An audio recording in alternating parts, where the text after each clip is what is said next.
there's been rapid change on the Supreme Court in the last 2 years, with President Obama making 2 appointments, and before that, President Bush making 2 appointments. So we've had 4 new justices join this court within the last 5 years, and that affects the Supreme Court in a way that we can't really predict. Welcome to the Miller Center Forum. I'm George Gillum. Our guest today is Jan Crawford. Jan Crawford is the chief legal correspondent for CBS News and contributes regularly to the CBS Evening News with Katie Couric, The Early Show, and Face the Nation, among other CBS outlets. Jan Crawford was educated at the University of Alabama and received her law degree from the University of Chicago Law School. She began her journalistic career at the Chicago Tribune. She won that newspaper's highest award on 2 occasions, in 2001 for her role on a team of reporters that covered the 2000 presidential election and its aftermath, and then again for her 13-part series on the post-civil rights South. She's been a legal analyst for the various ABC News programs, for the NewsHour with Jim Lehrer on PBS, as well as other publications and print outlets. Her reporting on the Bush administration's legal war on terror and on controversial interrogation techniques used for terror suspects have been credited with being a catalyst for the congressional hearings that were held. Jan Crawford has scored exclusive interviews with Chief Justice John Roberts and with Justices O'Connor, Stevens, Scalia, Breyer, and Clarence Thomas. Her 2007 book, Supreme Conflict, The Inside Story of the Struggle for the Control of the United States Supreme Court, was a New York Times bestseller. Please welcome Jan Crawford.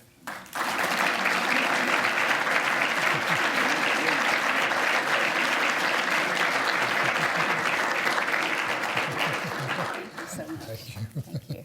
Well, thank you, George, for that very generous introduction, and thank you all so much for coming out today to have a little conversation about the Supreme Court. It's always wonderful to make that beautiful drive from Washington to Charlottesville, although this morning I did get behind an enormous truck of hay bales. So I made George a little nervous because I got here only about 15 minutes ago.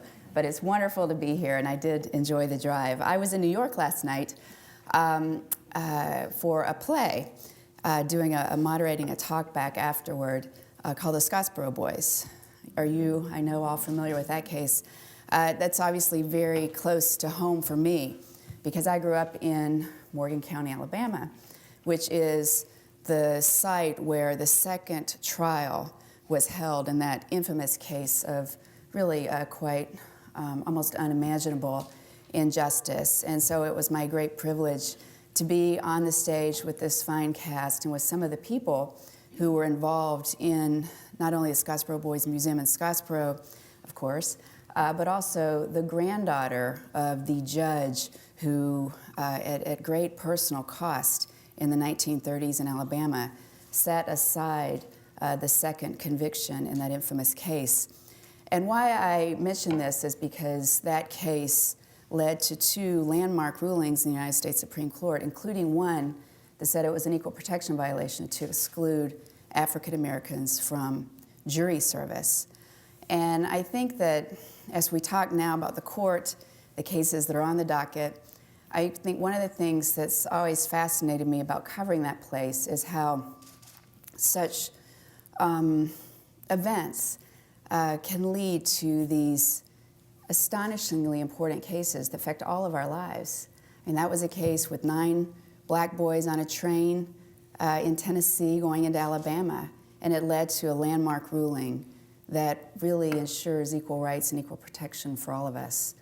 And so when we look at this term, you really never know what you're going to get in any Supreme Court term. Some cases you know are pivotal.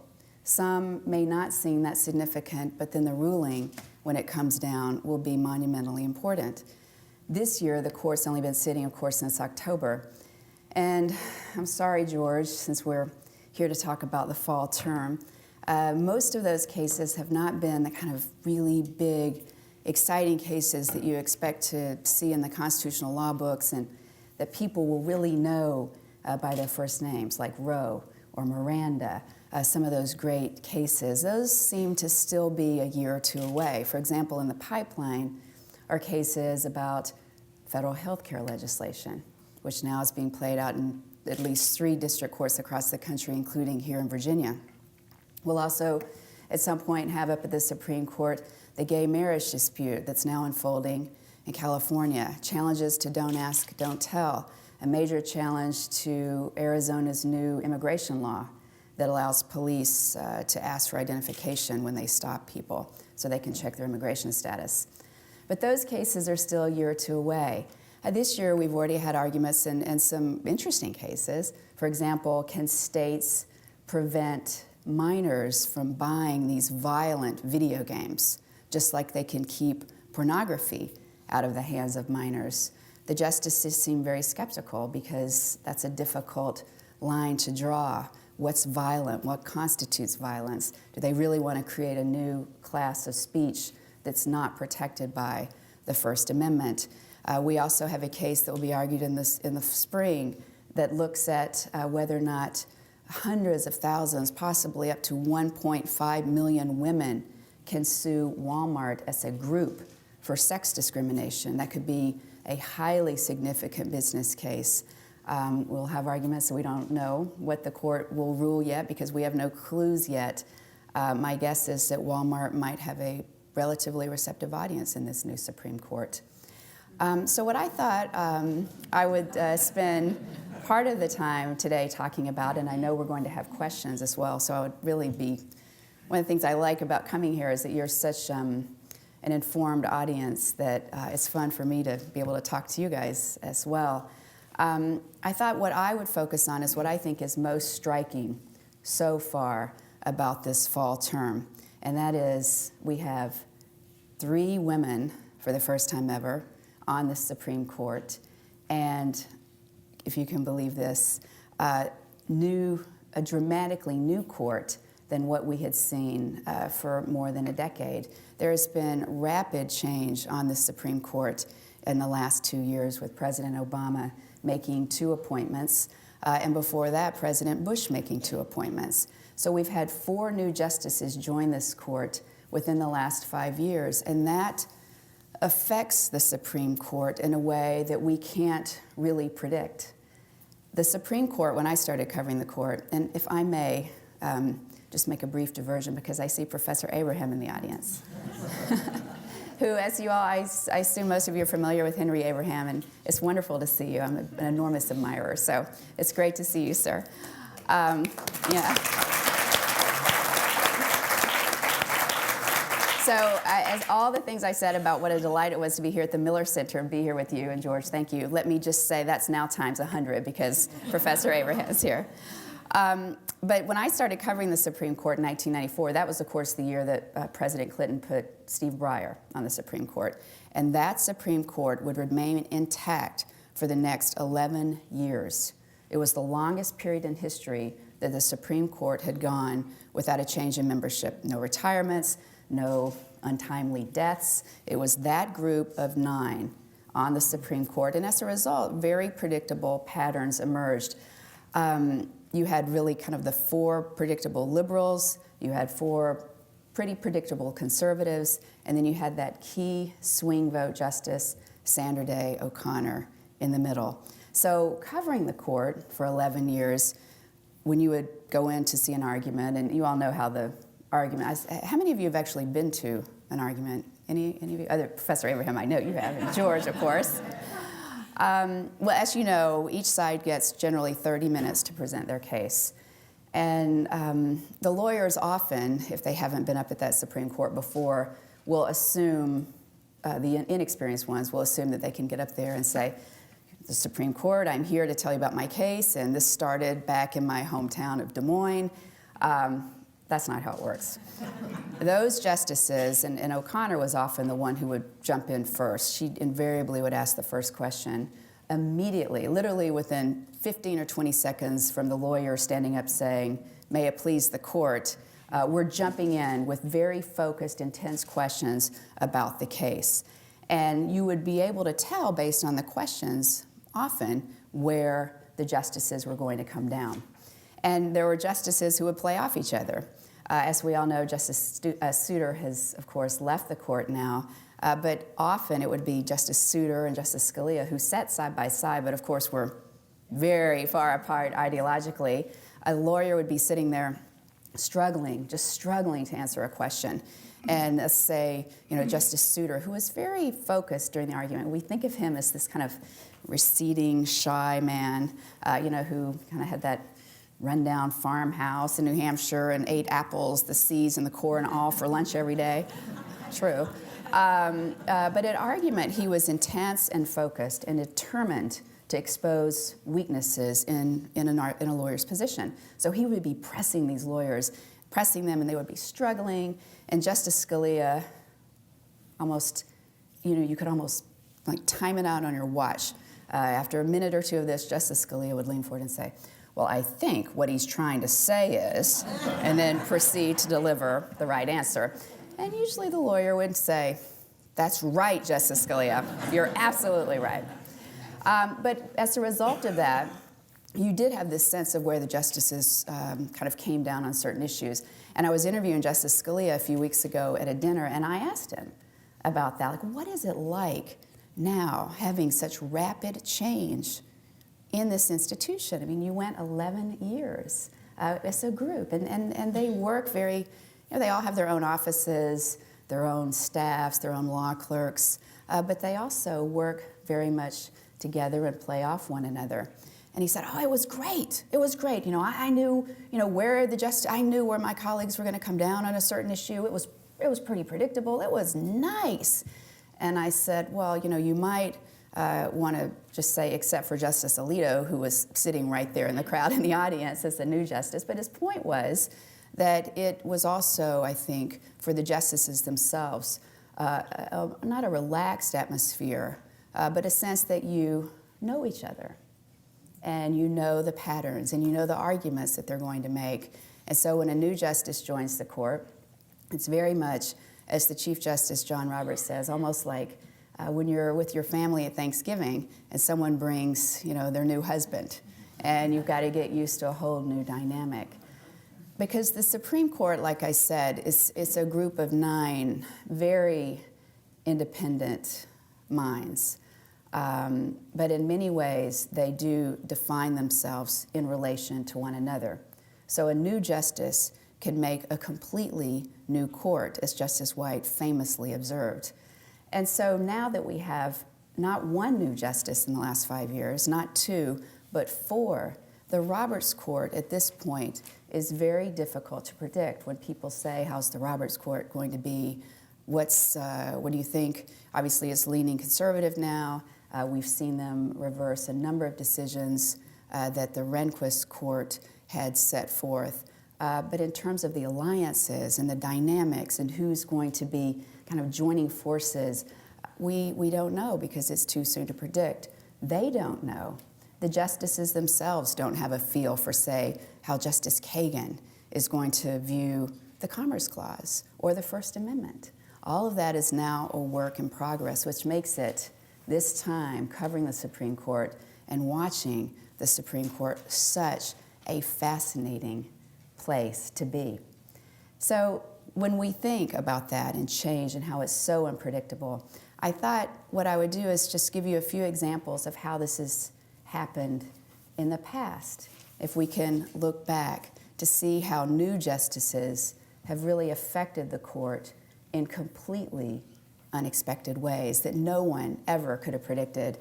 The Rehnquist Court, led by, of course, the Chief Justice William Rehnquist, and those of you who have heard arguments at the court know he had this very deep voice, booming baritone, and he ran that courtroom like, he was the sternest of taskmasters. So when the little red light would come on, showing that the lawyer's time had expired, the old chief would just press a button, and then the trap door would open up, and then the lawyers would fall through. It was a very tight ship that he ran.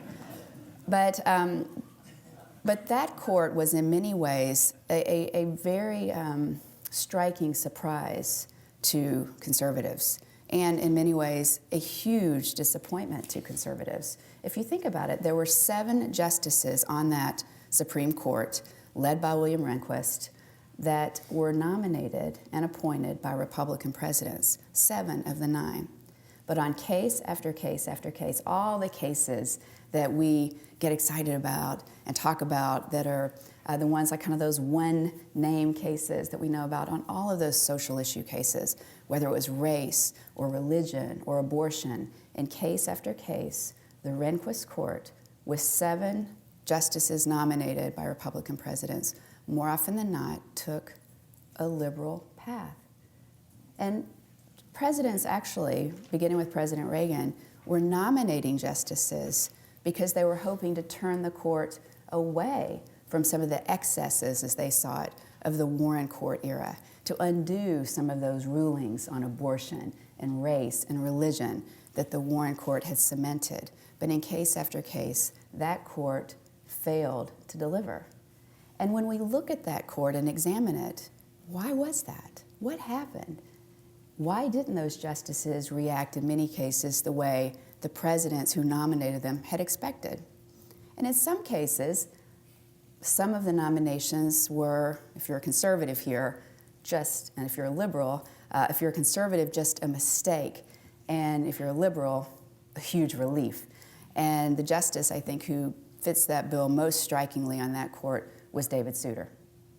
He was nominated by George H.W. Bush, and people believed that he was going to be a solid conservative.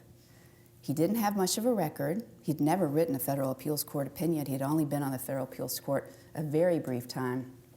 It was in the era after the failed nomination of Robert Bork. So George H.W. Bush's administration believed that they had found their man. He looked conservative. He wore those, 3-piece suits, and he loved his mama, and he was going to be just a fine conservative justice.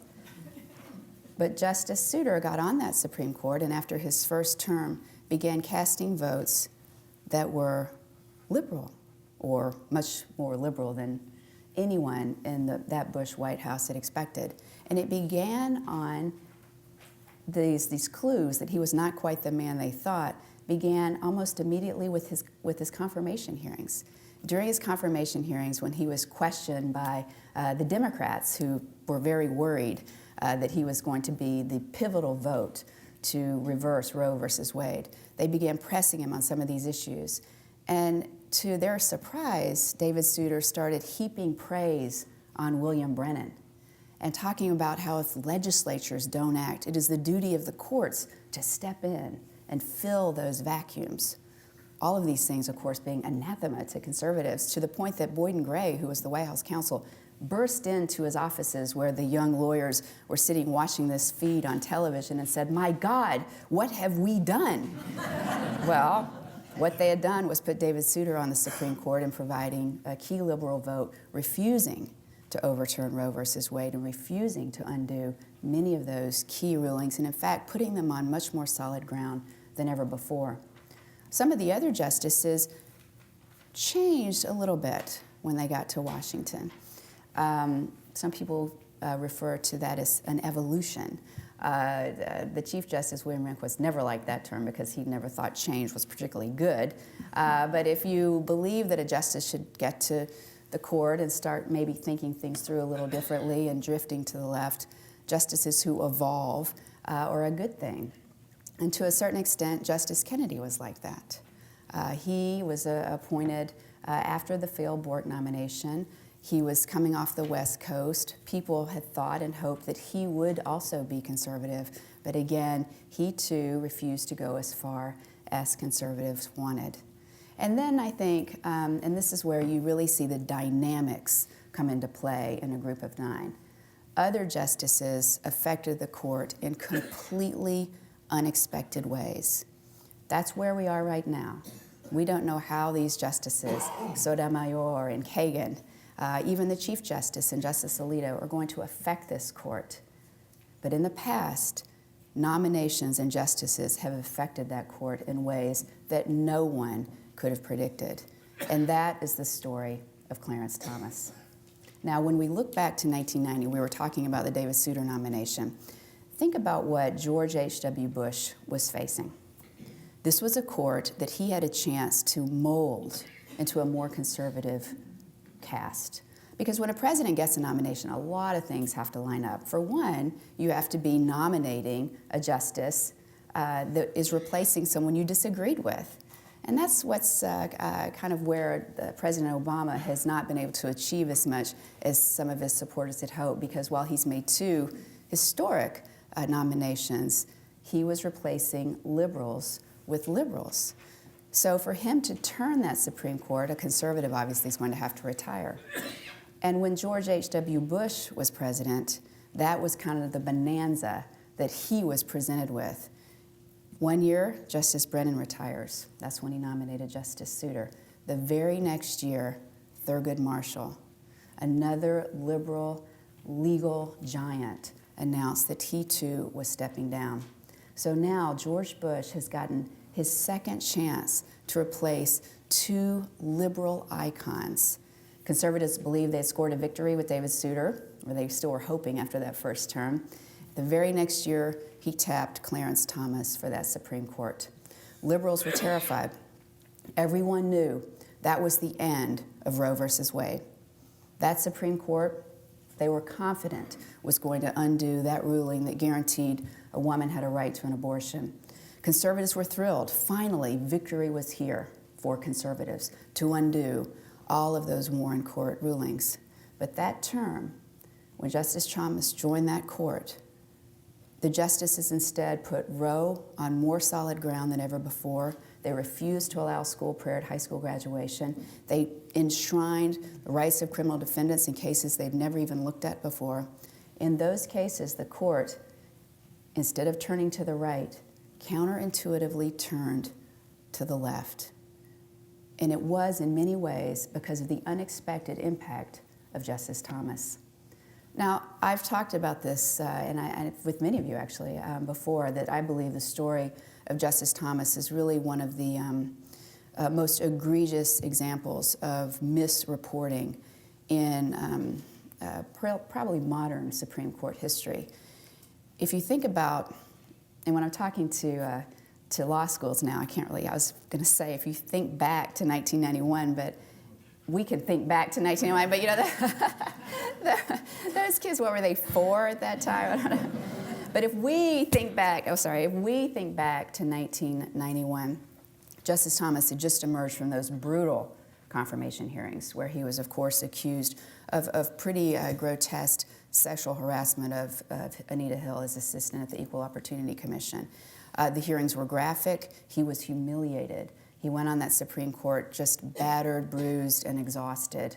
And people were in no mood, in my business, in the academic world, were in no mood to give him any credit whatsoever.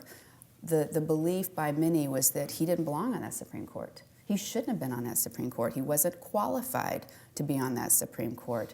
That was the storyline then, and as a result, a narrative very quickly emerged from that term, almost right away, and it was within months people started reporting this, that when an opinion would come down and Justice Scalia would be in dissent and Justice Thomas would be in dissent, it was Justice Thomas who was following Justice Scalia. And in case after case, when you would see Thomas and Scalia, and they most often were on the same side, it was Thomas following Scalia. But in the Blackmun Papers, which are in the Library of Congress, Justice Harry Blackmun, who took very detailed notes, those papers prove that that narrative is patently false.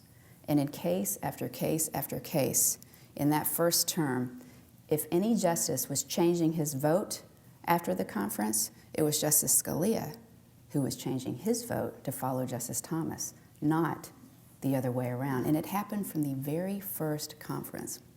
Now, at the conferences, this is where the justices all sit around this beautiful, huge, massive wooden table, and it's in this gorgeous paneled room off the chambers of the Chief Justice, and it's just the 9 of them. And so they sit around this table, and they talk about the cases that they've just heard argued. The Chief Justice always starts off the conversation, and it goes in order of seniority. So the Chief Justice, in this case, the very first case that Justice Thomas was discussing with his colleagues, the very first conference where he was discussing cases with his colleagues, the Chief Justice started off the conversation. Now, this was a case from Louisiana, kind of an obscure case, involved a man who had been found not guilty by reason of insanity. And he'd been sentenced to an insane institution, and he wanted to get out. And the state of Louisiana thought that just had not been enough time for him. They wanted to keep him there. And it was a proof issue, and then who was going to be able to have the burden of proof that he could get out of this mental institution. So the chief, in the deep baritone, starts the conversation, says a few words about the case, and he says he's going to be voting, somewhat surprisingly, for the inmate, Terry Fuchsia. And the conversation goes all the way around the room in order of seniority. And one by one, the justices line up behind the Chief Justice. They, too, are going to vote for the inmate and against the state of Louisiana. And then it got to the most junior justice, Clarence Thomas. And he paused, and he said it was a difficult case, but that he was going to cast his vote, too, with the chief, with the inmate. He couldn't sleep that night. The next morning, he went and saw the Chief Justice in his chambers, and he said, I was wrong. I threw in the towel. That's not how I see this case. I'm going to change my vote. And that happens occasionally. Not often, but occasionally a justice will begin to rethink his position after they see other arguments being made. So the chief said, well, okay, or in his voice, okay, write up your dissent and circulate it around. And that's how the Supreme Court does things. They don't, have horse trading and, sit in the smoke-filled rooms. They make their arguments largely in the writing. They'll write their opinions and circulate them around, and the justices will read them and add things, and I could join this if you would put this in, or I can't go along with that. But it's largely done in these exchange of written opinions and memos. So Justice Thomas wrote this dissent in this case, and he circulated around to the other justices. A few days later, the Chief Justice sends a note around. He's changing his vote. He's going to join Justice Thomas's dissent. A few days after that, Justice Scalia sends a note around. He, too, is changing his vote. He's going to join Justice Thomas's dissent. A couple days later, Justice Kennedy sends a note around. He's changing his vote, too. He's going to side with the state of Louisiana. So that case, which started out in the private conference, just the 9 of them, 9-0 for the inmate, ended up being 5-4 through the force and the persuasiveness of Justice Thomas's views. But that's not how the story was written. The storyline and the narrative, as I said, that emerged was that Justice Thomas was just a lackey. And these were the words that people used at the time. That term, right away, instant analysis of Justice Scalia, that he was a puppet. One attorney was quoted in the Washington Post that term a few months later, saying of Justice Thomas that Scalia was clearly Justice Thomas's mentor. The implication being that Justice Thomas wasn't smart, couldn't possibly be coming up with these, kind of forceful, novel opinions on his own, and so he must be following that great intellectual genius, Antonin Scalia. That storyline demonstrably, and I think offensively, false. But what happened that term, and what that did to the court, was that when you had that forceful, independent conservative, Clarence Thomas, and he is the most forceful, independent conservative on the Supreme Court today. He does not care what people think about his views. He believes that he weathered that storm. He told his story in 1991. No one listened. He says, and he's told me this repeatedly, he's free to live up to his oath. He doesn't have to worry about what the editorial pages say, what the academic world says. He's going to see the law as he sees it, and he makes no apologies for it.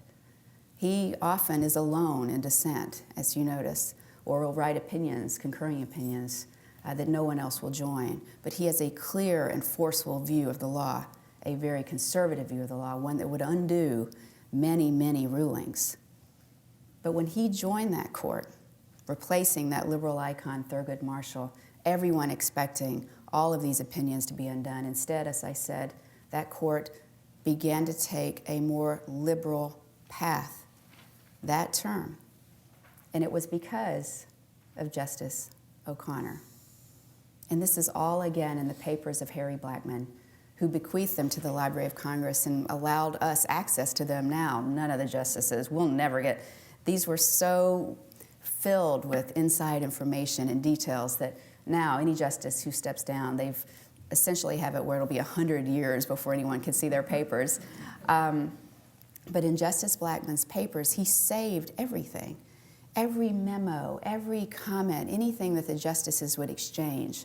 So, for example, the way that I was able to construct that Scalia was changing his vote is that at the conferences, Justice Blackmun would take these very detailed notes, literally quoting what the other justices were saying, and then he would record with a plus or a minus if they were going to uphold or reverse the lower court opinion below.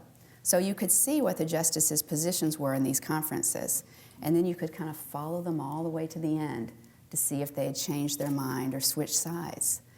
And what he also did was save all the private memos that they were exchanging, including many that term from Justice O'Connor, who was almost bristling. You could see it in her words at what Justice Thomas was writing. Now remember, Justice O'Connor, remember she was Majority Leader of the State Senate, very pragmatic. The court had been on a fixed course that people were relatively comfortable with. And now we have this brash newcomer coming in and arguing for whole-scale revision of constitutional law. And she, being a moderate, someone who was much more balancing, she began that term to really back away. And you can see it in case after case. That term, she would sometimes be in dissent on the same side of an issue as Justice Thomas, but she would never sign on to any of his writings. She would write separate 1 or 2 paragraph dissents of her own because she saw that view of the law as being too forceful and too aggressive. And as a result, what happened when George H.W. Bush replaced William Brennan and Thurgood Marshall was not a conservative revolution. David Souter was not a conservative, and Clarence Thomas, while an ardent conservative, ended up pushing the moderate Justice O'Connor to the left. So when we think about this court, let's think about our new justices. We've got a new Chief Justice, John Roberts. He replaced William Rehnquist. Conservative for a conservative, but we don't really know how effective he's going to be at building coalitions and leading that court. Many conservatives have been very critical of William Rehnquist because he set a course for the court that was very much decide your case today, tomorrow's another day, another case. He didn't really have a 20-year plan. He didn't hold justices accountable who went off the reservation and started casting liberal votes and assigning them only tax opinions. He kept giving Justice O'Connor really good opinions. Will this new Chief Justice lead that court in a different way? It's really too soon to say. And we have Justice Alito, who of course replaced Sandra Day O'Connor, giving George Bush the chance to turn the Supreme Court in a more conservative direction. And he did that. Justice Alito's vote has made a difference on a number of cases. The court already, and quite dramatically, for example, has upheld, say, a federal law that banned partial birth abortion, where the court with Sandra Day O'Connor had struck down that law only years before. So I think when we look at George W. Bush's nominations, those are more predictable in a way. He got 2 solid conservatives. I think there's no indication that they are going to evolve, so to speak. And now we have President Obama's 2 new justices, Justice Sotomayor and now Justice Kagan. Justice Sotomayor, of course, being the first Hispanic justice, Justice Kagan being historic in her own right because, as I'd said, she means the court now, for the first time ever, has 3 women. I was asking Justice Scalia about this too the other day, and he said, I said, 3 women? I mean, do you think women, because Justice O'Connor and Justice Ginsburg have both said that a woman can make a difference on the court, a woman's voice, a woman's perspective. They may see the law, that the underpinning's the same, but it's just their experiences.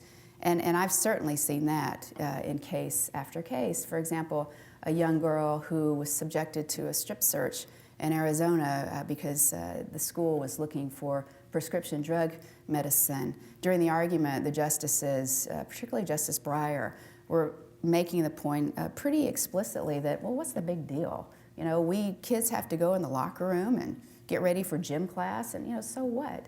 And Justice Ginsburg took over that argument and made the point during that argument very forcefully that it was a big deal for a preteen girl to be strip searched by a school administrator, how humiliating that could be. And that, of course, her views ended up really prevailing to a certain extent in that case. So we do now, like I said, have these 3 women. Justice Scalia didn't think that really would make a difference. Then, of course, he said, well, what do you want, 5? And I was like, well, yeah, nice. And the White House, too. But, you know, but I think that there already are some clues. And like I said, why it's such a fascinating time to be covering the Supreme Court at this moment in history is because it is so striking, because it is in such a flux. When Justice Alito, and also as a cautionary tale why we can't, and I caution you, I think the story of Justice Thomas is a cautionary tale enough, but why people who are making predictions about the Roberts Court really have no idea what they're talking about, because it's too soon. When Justice Alito joined the court, replacing Justice O'Connor, he made a conscious decision that he was going to just lie low for the first year.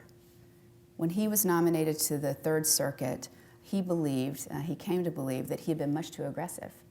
He started voting for the Third Circuit Court of Appeals to rehear cases en banc when he hadn't even been on the panel. He started kind of mixing it up with his colleagues, and it rubbed quite a few of them the wrong way. So he decided he wasn't going to make that mistake when he joined the Supreme Court. So in his first term, he said very little during oral argument, to the point that people were saying, oh, that Justice Alito, he's a real non-factor on the court. But what he was doing was just, as he described it to me once, he was trying to just get a lay of the land. You know, when you move into the new neighborhood, you don't want to start telling people what color to repaint their houses. You want to figure out, ask them, well, where's the grocery store? Or what hardware store do you like? And he used his first term in that way, which, of course, if we just took a snapshot of Sam Alito's first term, it would be incredibly misleading. Because now, 4 years later, Samuel Alito has emerged as perhaps the most effective questioner on that Supreme Court. And why I say that is because he has, and is emerging to have, I think, quite significant influence with Justice Kennedy. Now, of course, this Supreme Court is much more conservative. It's generally 5-4, conservative versus liberal. But there is that kind of human jump ball, Anthony Kennedy in the middle, who's not always predictable. And sometimes he will vote. Certainly, we've seen in the past on social issues, some national security issues with the left. So his vote still is sometimes up for grabs. And during the arguments now, there is this pattern emerging where Justice Alito, mild-mannered, quiet, reserved Samuel Alito, and this happens, you can just do a Lexis search for the Supreme Court's arguments, will sit up and very quietly ask an unsuspecting lawyer a question about how this could affect a case, 10 years down the road, almost like he's kind of mining the field. And then, you don't know, but at some point during that argument, that bomb is going to go off because he's going to come back to it when the lawyer makes a point somewhere else. Well, you told me this. And so when the lawyer will start trying to explain their positions away or maybe dodge the question, and this is what's so interesting at this point with Justice Alito, I can't tell you how many times it happened this week. Justice Kennedy, the one who's now up for grabs, will lean up and say, what's your answer to Justice Alito's question? So he's got Kennedy's attention. And that means, to some extent, he's able to, I think, persuade him through his reason and forcefulness. Now, Justice Sotomayor took a very different approach. She was on the bench her first or second day, very experienced federal appeals court judge. She was immediately aggressive, cutting off Justice Ginsburg, jumping in with her own, 2 cents about a case and challenging the lawyers. She showed no deference whatsoever, to the point that it started rubbing some people the wrong way, because in those private conferences, one time, Justice Sotomayor, and let me just give you a flavor for, the court is very tradition bound. Things are always done in order of seniority. How they walk out of the courthouse, the chief, then the senior justice, and on down the road. So the junior justice is at the low end of the totem pole, even how they go in and out of the courtroom. And so during these private conferences, like I've discussed, the junior justice always talks last. When someone knocks on the door with water or whatever, it's the junior justice who has to get up. I know you've probably heard the story and get it. I always thought, poor Justice Breyer, he was the junior justice for the longest period in history, having to answer that door. And in fact, when Justice Alito came on the court to be the first new junior justice after the past 11 years, the very first time that, and this is a true story, the very first time that someone knocked on the door for that private conference, Justice Breyer, you know what happened? He, of course, instinctively got up to go answer it, and the Chief Justice said, no, it's Sam's turn now. But Justice Sotomayor, it was forceful at argument, and even in these conferences. The Chief Justice assigns the opinions if he's in the majority. If he's not in the majority, the senior justice, who is, assigns those opinions. And so in one case, during their discussions, Justice Sotomayor offered up, well, I think this justice should write this opinion, which led to, I know that may not sound like much to you, but in a tradition-bound place like the Supreme Court, there was, kind of a collective, no, that's not how we do things here. She is, I think, settled in a little more now, and I know has very good relations with the justices, but again, it's a different style. It's a different style. It's a matter of styles. It's like the Chief Justice said, you've got someone new at your dinner table at Thanksgiving. So everyone has to get used to everyone else. Elena Kagan, her time on the court, all 3 months of it, I think has been very impressive. There is something about her that very much reminds me of the Chief Justice, but from the left. She's very savvy. She's very well-versed in constitutional law. She's very collegial. I would really keep an eye on Elena Kagan because I could see her being the intellectual, not only the intellectual force, but the intellectual and kind of cohesive force that would be that kind of voice that the left on that court has lacked for a long time, someone who could really build coalitions and articulate a clear liberal point of view in a way that, say, Justice Stevens didn't, and I don't think Justice Ginsburg or Justice Breyer really have either. So again, I know we're here to talk about the fall term, but I think when we think about this term, like I said, there are some cases. They're going to be important, certainly important to the people who are arguing them, and we don't know how they're going to turn out this term. I don't see any landmarks now. What I think is what to watch this term is the Roberts Court and what's going to happen at this moment. I mean, this amazing moment in history with this new court. And that story, that snapshot we've seen, but that story and that photo, I think, will take time to develop. So thank you very much. I know we're going to have questions.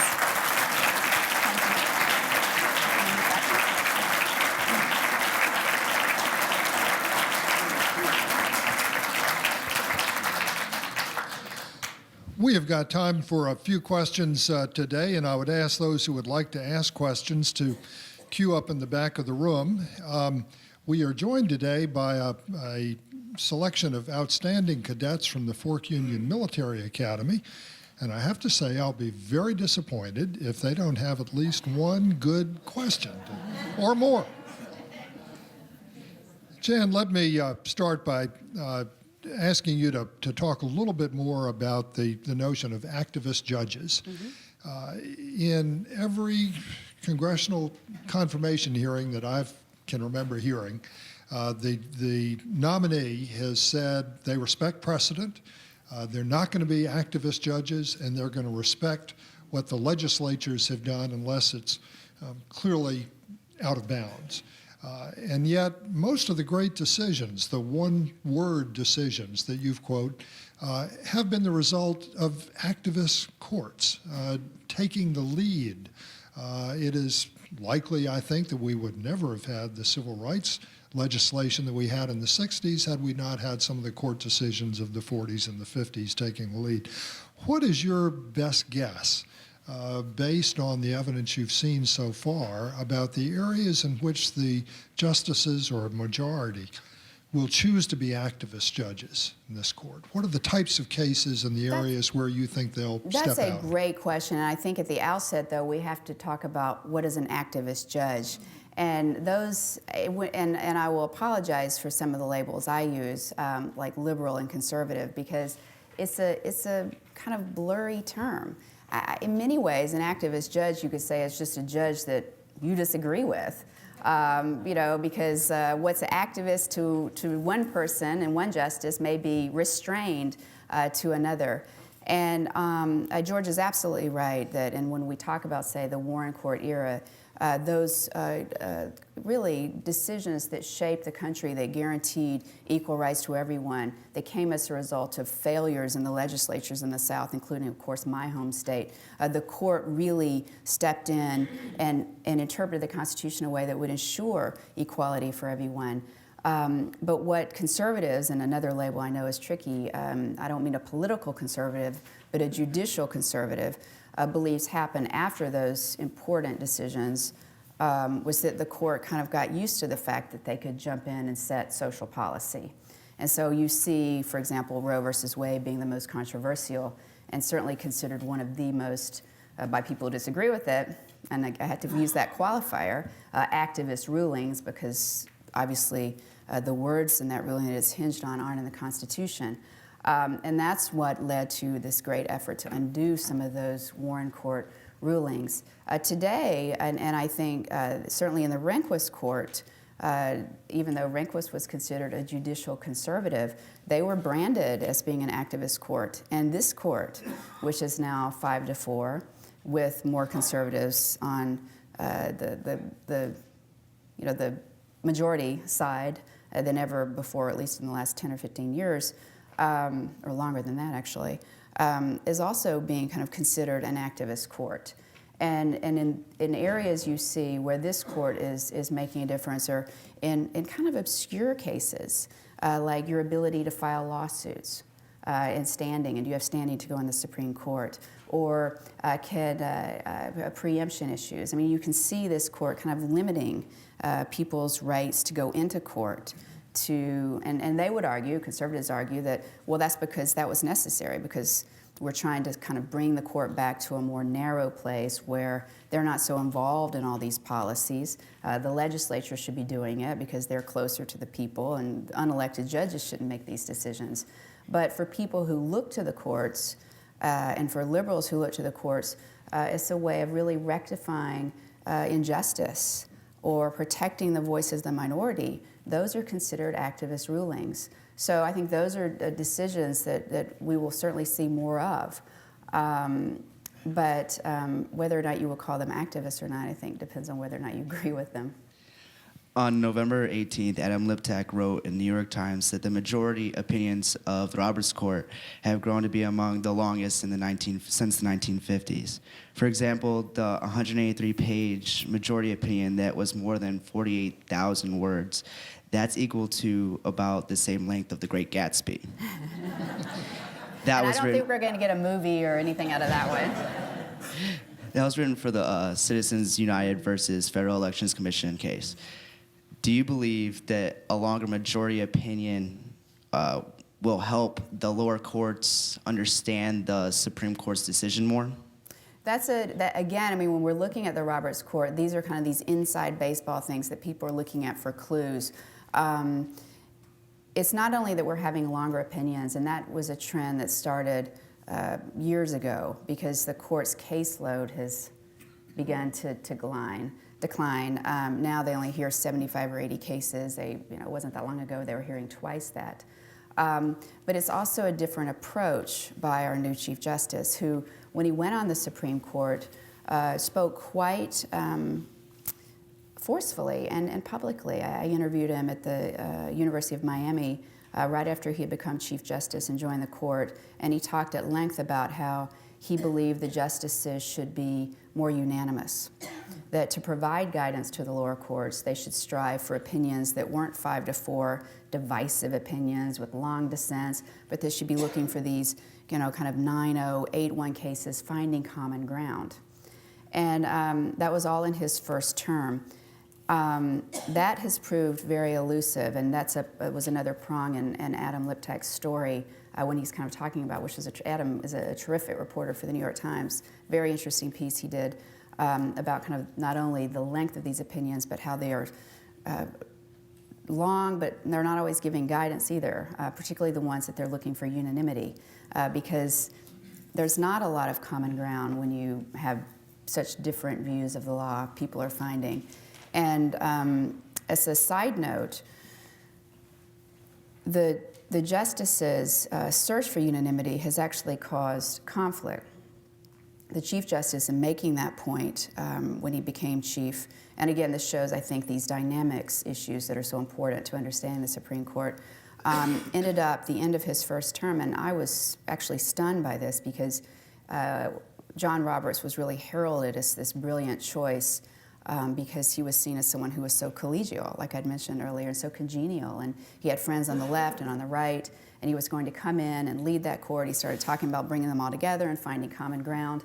But by the end of his first term as Chief Justice, the tension in that courthouse and among those justices was unlike anything I'd seen since 1994, and I almost would include Bush versus Gore in this. John Roberts' public statements about unanimity led the liberals, like Justice Breyer and Justice Ginsburg, for example, to believe that John Roberts was willing to compromise, to meet them halfway. And in case after case that term, it became very clear that he wasn't. He had a very strong view of the law, and he was going to stick to that if that's what the case dictated.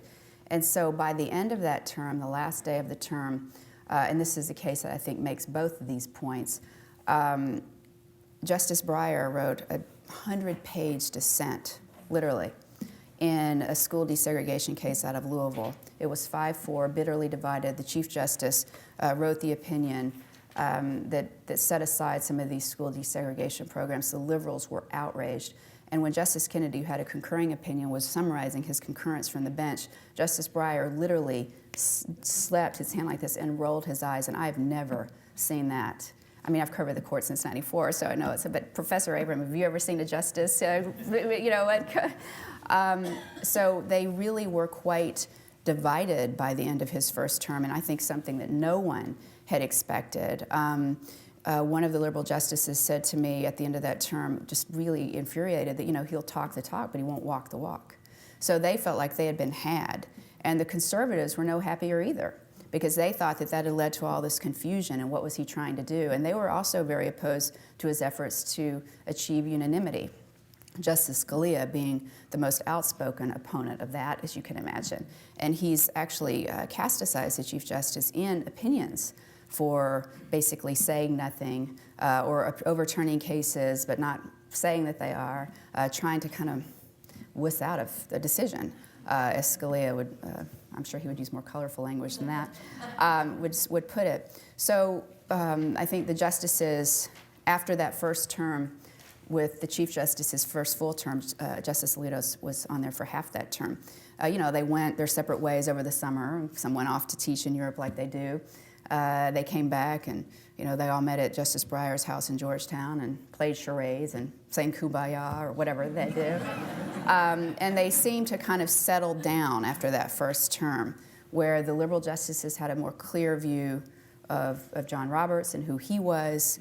And I think he had a clearer view on maybe what he was and was not going to be able to accomplish, at least right away, as Chief Justice. Jan, I would be very interested in how you feel the court will rule. I think it's Phillips versus Snyder, the First Amendment case, a protest at the grave of a dead soldier, please. That's a heartbreaking case. Those of you who are not familiar with this case, Reverend Fred Phelps is the leader of the Westboro Baptist Church, and they have very ugly protests at servicemen's funerals, where they wave signs that say, "God hates fags," or, "Your dead soldier deserved to die." Very hateful speech. And their point is that we have servicemen and women dying in wars as God's punishment for our tolerance of homosexuality. These service members, are straight or gay. That the service members themselves have nothing to do with it. They just are selected at random. One young soldier who was killed in Iraq was the target of a protest, and his father sued Reverend Phelps in the Westboro Baptist Church, and he was awarded $5 million for invasion of privacy and intentional infliction of emotional distress. That ruling was set aside by a federal appeals court, which found that the Phelps had a First Amendment right to protest. They were on a sidewalk, they were away from the church, they hadn't interfered with anyone trying to go into the church, so the appeals court ruled that they had a free speech right. And so the Supreme Court took up that case to review the appeals court decision. And my prediction in that case is that the appeals court ruling, even though I think the justices will hate to do it, will probably be upheld because it's such a difficult case to kind of carve a new area of speech out of. The arguments were very difficult. The daughter of Reverend Phelps argued the case. She's a lawyer. She's one of the protesters. She actually did a fine job. But the justices, Justice Alito, for example, especially, and even the Chief Justice, they were really struggling. You could tell they wanted to rule. I mean, if there was a way in the law, because it seems outrageous, right? I mean, you can't grieve. I mean, this man has spoken so movingly about how that was his last moments with his son, in the church, in the funeral. And instead of being there and being able to focus his last moments of grief with his son there in the casket, all he could think about was the people outside, and were they going to be coming in, and would his children see them, and would his sons, brothers and his brothers and sisters see them. And so, he argued, I think, in a moving way, and his lawyer did, that the real cost that free speech, their speech, had on him as a father. But it's such a difficult case because how do you rule? You're on a public sidewalk. Is it that you don't have a free speech right with funerals? How do you, the court seemed really unable during that argument to come up with any kind of limiting principle that wouldn't just sweep in a lot of speech that really should be protected. So my guess is that I think grudgingly they will uphold the appeals court decision and rule that the church and the protesters did have a First Amendment right to protest. With your amazing breadth of experience about this, you've talked about the evolution from conservative to liberal, and you mentioned Justice O'Connor. Are there some other things you can say about what you think is a part of making that shift happen, and do you think it would continue? One of the things and people talk about kind of when justices get on the court, why do they tend to drift to the left? Why don't they ever drift to the right? And it's true. And you look at recent history, the justices who have often been the biggest surprises were put on, believed to be conservative, and they ended up being more liberal. It doesn't really go the other way. And so why is that? And people have speculated that it's a very high pressure job, and justices read newspapers and the New York Times editorial page, and if you don't have a solid foundation for interpreting the Constitution when you join that court, that it's very difficult to withstand some of those external pressures, say in the media, or when you start traveling internationally and meeting other justices who might have very different views, for example, on the death penalty. So there is that kind of undercurrent that exists, that there may be external pressures like public opinion that could cause some justices to start going to the left. Now, some people would say that should be fine. That justices who interpret the Constitution, if you believe the Constitution should evolve with our times, like Justice Breyer, for example, does, then there's nothing wrong with that. But if you're a conservative and you believe that it's not a living Constitution, but as Justice Scalia says, a dead Constitution, then you would say that's outrageous, that you have to bleed out all external forces and just look at the words of the document and focus on what the founders actually had meant when they wrote that. So I think those are external things that people kind of would pinpoint to why some justices would evolve. But I think a bigger issue, and this is why I think that George W. Bush, from a conservative perspective, will not be surprised by his picks, is that, and even though, as George said, they'll say they don't have a judicial philosophy, most of these justices that we see now have worked in constitutional law extensively. They've studied it, they've taught it, they've applied it as federal appeals court judges, they've interviewed judges when they worked in past administrations, so they have actually formed in their own minds at least the beginnings of a judicial philosophy. Whether or not it's an originalist judicial philosophy or one that, say, Justice Breyer has that would look to the Constitution as a living document, but they are much more comfortable in formulating that kind of philosophy, and so they would be much less likely to evolve. So, for example, where George H.W. Bush, people would say, went wrong was David Souter had not been on a federal appeals court. He hadn't grappled with those complex issues, weighty, difficult issues of constitutional law. So he didn't know, really. It wasn't like, he hoodwinked everyone, which some people think, oh yeah, Souter was just lying all along. He was a big liberal. He would just tricked us. No. He had not confronted those issues. And that's part of, understanding the way that you see the law and the framework that you think that the statutes and constitutional rights should be developed. So I think, for example, with George W. Bush's picks, John Roberts and Sam Alito, those two have very distinct judicial philosophies. Justice Alito was a very experienced federal appeals court judge. John Roberts, a highly regarded Supreme Court advocate, argued 39 cases, considered the greatest Supreme Court advocate of his generation, very well versed in constitutional law. But equally importantly, they had also worked in past political administrations where they had kind of weathered the storm of criticism, where, for example, they had also done interviews of potential judicial candidates, asking what their philosophies were or giving them scenarios about how they would rule in cases, as John Roberts did when he was in the Justice Department for President Reagan. So those two, I think, will be sure bets for George Bush. And I think that President Obama's two are also unlikely to drift, since they normally don't drift to the right, but I think that they too, Sotomayor, very experienced federal appeals court judge, Elena Kagan, never a judge, the only justice on the court now who does not have judicial experience, but Solicitor General, where she did argue cases, and then of course Dean of Harvard Law School, and also a professor of constitutional law before that at the University of Chicago. So she's also been thinking about these issues for years. As an aside, if I may, I say, George Bush definitely got it right if you're a conservative, and those two will not evolve. But he really had potential for disaster if, and we don't know, of course, what would have happened if Justice Myers had been making these decisions. If you remember, before Justice, I know it's hard to believe that happened, but before, I actually think, wait a minute, am I getting this right? Did he really nominate Harriet Myers to the Supreme Court? Yeah, he did. But, of course, it was when he nominated Harriet Myers and that nomination imploded, then he tapped Sam Alito to replace Justice O'Connor. But she was someone who I would think would be much more possibly a surprise, because she did not have kind of the background and the training in constitutional law.